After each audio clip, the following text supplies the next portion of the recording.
Hey y'all, Michelle from Scottsdale, Arizona. Just wanted to jump on again today and chat with you guys. I'm making big changes in my life.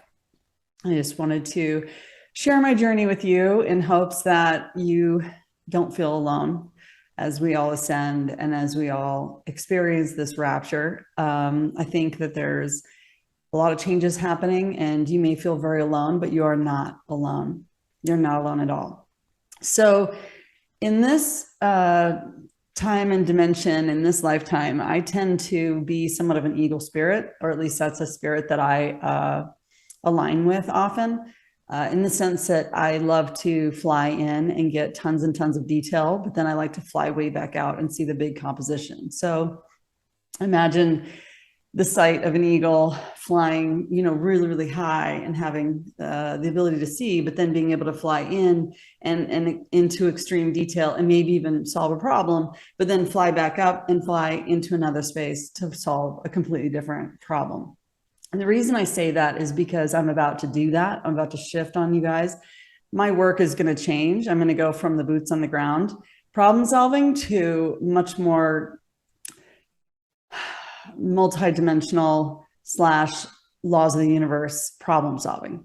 And that's just because that's where my journey is taking me. And I've been told by my spirit guides that I should log my changes and my progress and my story, because if you don't log it, you'll forget details along the way, or you don't realize that when you put it, again, if it goes from thought form into word, and then out into the universe, that you're actually multiplying the effect. And so I'm actually having to let go quite a bit and bare my soul to you, but that is part of giving of a Torah.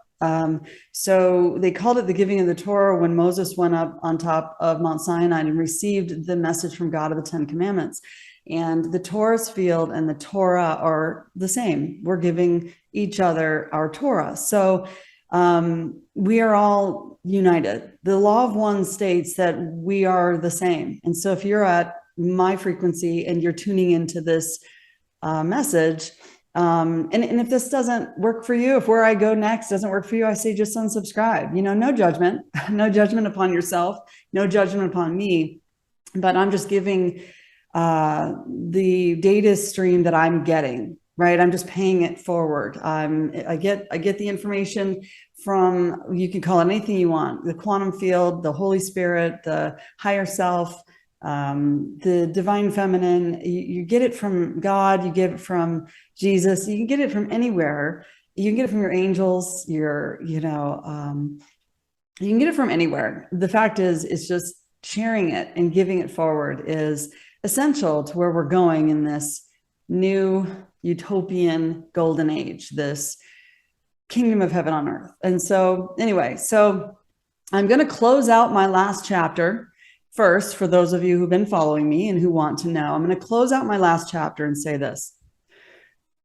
Bonds for the Wind was a very interesting project. What we did is we shined light on who we are dealing with. Don't ever discredit the value of shining light on something that you think is tyrannical or is broken. It actually just gives you a whole new perspective. And when you look upon something different, that thing starts to change. That is the observer effect in quantum physics. I'll just describe that really quick. You could call it the law of intention, or you could call it the observer effect. But when you look upon something different, that thing literally starts to change. When you look upon particles, they start to form. If you don't look upon them, they don't form in quantum physics. So what we did was we audited all these elected officials, supposedly elected officials. And we found out that they all work for the corporation and they've all signed the corporation's constitution, which is not a constitution at all. It's a trust indenture. It is the rules by which their trust has to operate under, but we are not the beneficiaries of their trust. They, the mafia, this crime syndicate that all walk in lockstep, are the beneficiaries of that trust. So in order to restore trust, we have to restore our republics. Now, I've come forward with a few different people who are doing that, but I really want to help you understand just how important this is that you do it on your own. When Jesus walked this earth, he was establishing not churches, but ecclesians. These were assemblies, modern assemblies. We call them assemblies in modern time, but he called them ecclesians then because he was bringing together people to stand up against geopolitical issues. And really, there are only 4 forms of government. Okay, 2 are holy and or honorable, and 2 are very dishonorable. Okay, 2 are run by God and 2 are run by the devil, you could say. The highest form of government would be to be self-governing. Even, and again, I don't want to trigger anyone here, but Joseph Smith too was a prophet, and I'm not Mormon, I'm just learning from the prophets. Joseph Smith said that if you teach a man right principles, they can self-govern. In a self-governing society, the highest law is God's law, and you're getting inspiration from God to live your life, and you're in the flow. You're in the complete flow. You're living in the flow of your Akashic record, your scroll of destiny, and there's no resistance to that flow. So there are a few probably utopian type governmental societies like in Taiwan or Tibet here on the earth, but probably not very many because most have been tampered with by the deep state. So highest form of government would be everyone is self-governed, totally quantum, and they all support one another in that self-governance. The second form of government, which is also righteous and holy, would be a republican state of government. In a republican form of government, you basically have a trust indenture. And again, at the trust, you have we the people as the creators of the trust and the executors of the trust, but it's also in God we trust. Then the trustees are those that we elect, not vote for, we elect in order to maintain and follow the rules of the trust, the indenture, the trust indenture. And the trust cannot fail for lack of a trustee. So if they don't come in alignment with the trust and the trust indenture, then you simply remove them. You have all the processes and procedures to remove any trustee. And actually they consider themselves more like people who are servant's heart. They are there to help you and willing to take a lower position in society in order to serve society. Does that make sense? And then we, the people, are the beneficiaries of that trust. In this form of government, in the Republican form of government, you generally practice common law. Common law is the land jurisdiction, and that is a way to maintain accountability. So you are innocent until proven guilty, and you have a jury by peers. So these are people that know you, and they can use their own discernment and judgment to judge or rule over you. This obviously builds in accountability. No one's really going to want to sit there in front of a grand jury, or sorry, a jury by peers. There's a grand jury and a jury by peers in the common law system, but under a jury by peers and have all their peers see some of their sins or see what they've been up to behind the scenes, right? It's a way of illumination through community involvement. The next form of government is more of a demonic form, and it's in the name, and that's called a democracy. In a democracy, you're pretty much dependent on a dictator, and that dictator turns us against each other. We found that in most democracies, they create war, or they turn us against each other. And putting our faith and trust in a dictatorship is probably not the best way to go. We need to be more quantum, community self-governed, and even better, individually self-governed, and or rewarded for being, righteous and self-governing. So in a democracy, which is what we've really been trapped in this whole time, we are taking orders from higher authorities, and we found that they are very good at manipulating the masses. And so we don't want that. We don't want to give the power of this realm over to a democracy. But the lowest form of government, probably the most demonic form of government, would be any ism. So totalitarianism, socialism, communism, and they can wrap it with a big bow and they can push their propaganda all they want, but these are not good forms of government. In this instance, the people have very, very little freedom. They barely have the freedom to grow their own crops in places like Russia. So, this is very important to know the difference between those 4 different forms of government. And this is really what Jesus was teaching. He was teaching common law, as is Moses, as was Joseph Smith. And so when they started to do that, they became targets. And the Great American Experiment really was, can we obtain and hold our Republican form of government? And in looking at the real history, the true history books, I think we only maintained that for maybe 7 years, from 1776, for about 7 years, and then it started getting huge infiltration.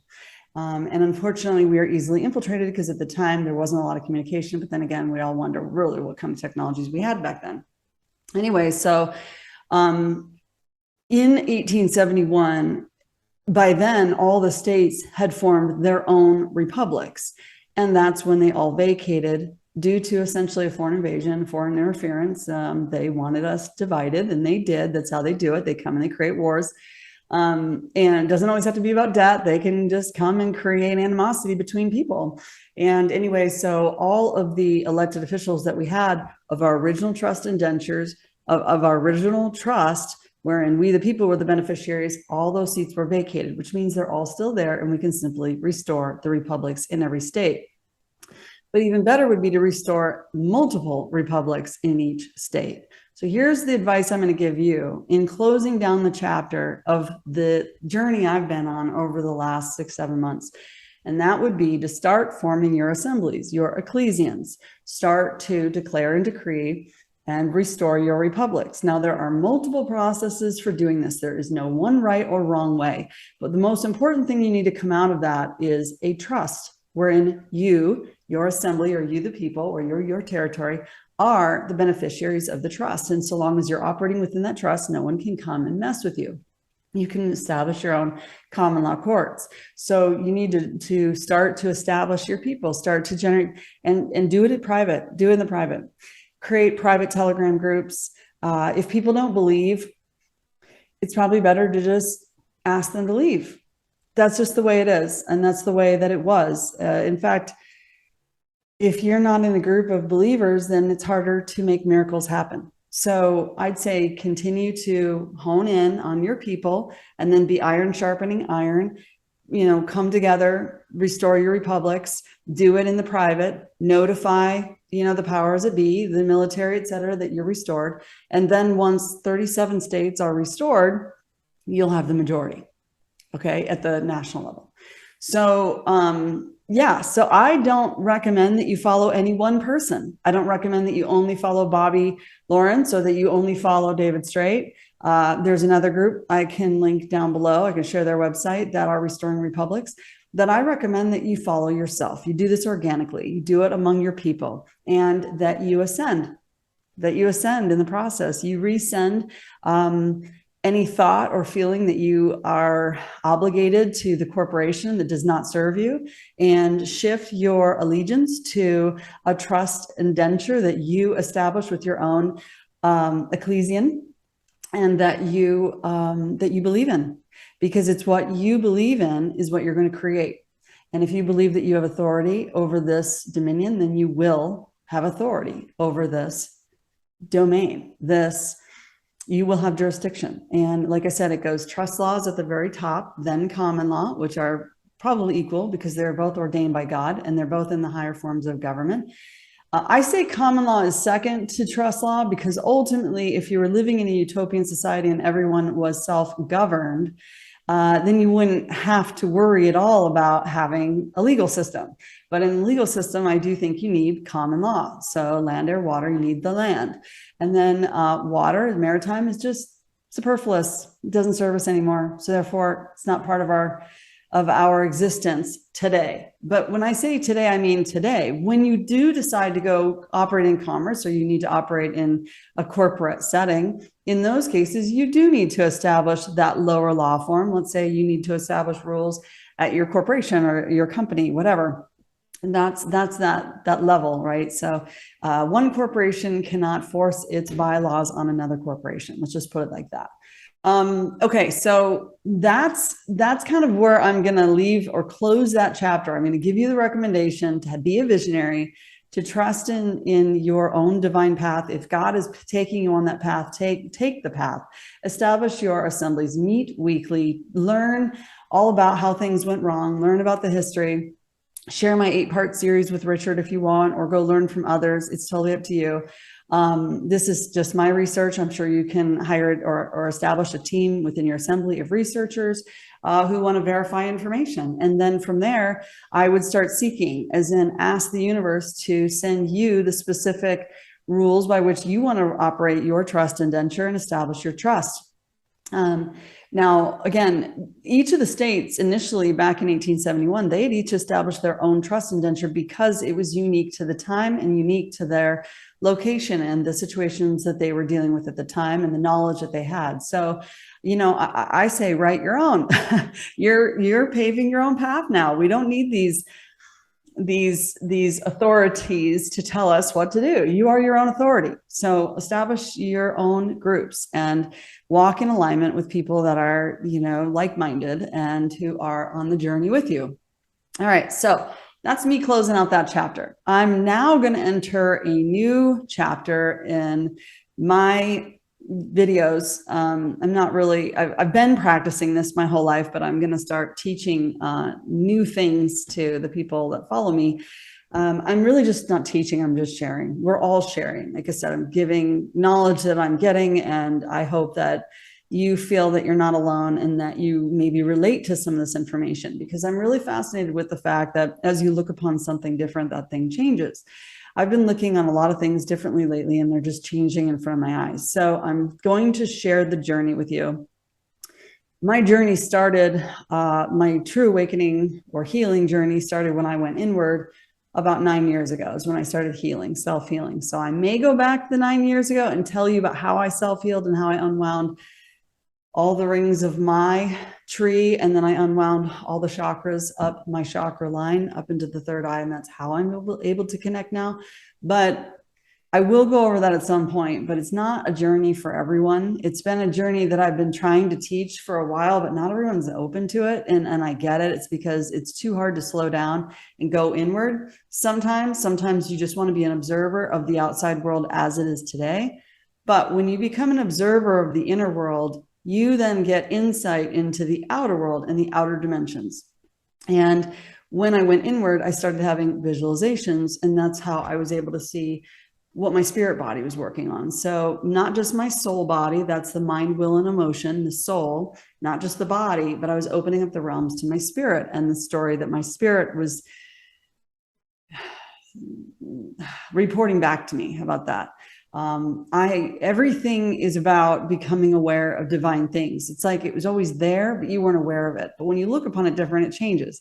So I'm really starting to understand what some of those visualizations were now that this information is coming out about dimensions. So I'm going to talk about the multidimensional reality that we live in. I'm also going to get into the 12 or 13 laws of the universe. I think that each law, as I learn them, has changed my life literally so much, and I'm using those laws of the universe that I'm teaching my kids, and it's affecting them. It affects them it affects them instantly, actually. So when we learn to be not just good at self-mastery, but good at the master the laws of the universe, nothing can stop us. Nothing can stop what's coming. We get to create our own realities. We're no longer limited to this one box of a reality. It's actually a flat plane, by the way, that they've created for us. So for those who feel inclined, feel free to continue to follow me. For those who don't, I totally get it. There's no judgment, not on my end anyway. So I love you all so much. Thank you so much for those of you who did get involved in the Bonds for the Wind project and did help us really liberate those children. I feel so grateful and so proud of all of you. And I feel grateful to have borne witness to the power of the quantum field and God working his magic through all of us to reclaim dominion over this space, especially when it comes to protecting his and our children. All right, my friends, we'll talk again soon. Bye.